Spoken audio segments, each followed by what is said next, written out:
Sebuah video tentang seorang kondektur yang membantu menenangkan penumpang kereta yang sedang menangis viral di media sosial. Hingga saat ini videonya telah ditonton lebih dari 8 juta kali pengguna media sosial TikTok. Video tersebut awalnya diunggah oleh sang kondektur yang diketahui bernama Iksanuddin.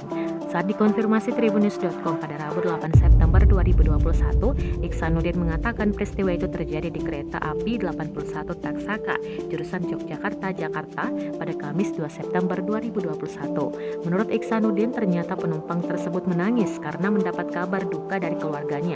Penumpang yang juga seorang ibu tersebut menangis karena mendapat kabar anaknya telah berpulang. Sebagai pimpinan pelayanan kenyamanan penumpang, Iksanuddin berkewajiban memberikan pelayanan selama perjalanan di dalam gerbong kereta. Oleh karenanya, Iksanuddin berupaya membantu ibu tersebut agar merasa tenang. Iksanuddin menjelaskan kejadian tersebut bermula saat dirinya mendapat kabar dari salah seorang petugas di stasiun saat kereta hendak berangkat melakukan perjalanan.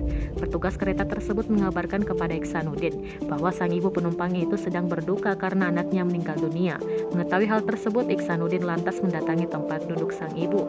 Dengan ditemani krunya, Iksanuddin mencoba menanyai apa sebab ibu tersebut menangis.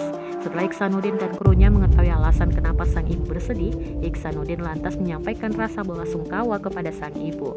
Iksanuddin juga kemudian menawarkan sang ibu untuk dapat pindah ke ruang kabin kru dengan maksud, kata Iksanuddin, supaya sang ibu dapat rebahan dan merasa tenang.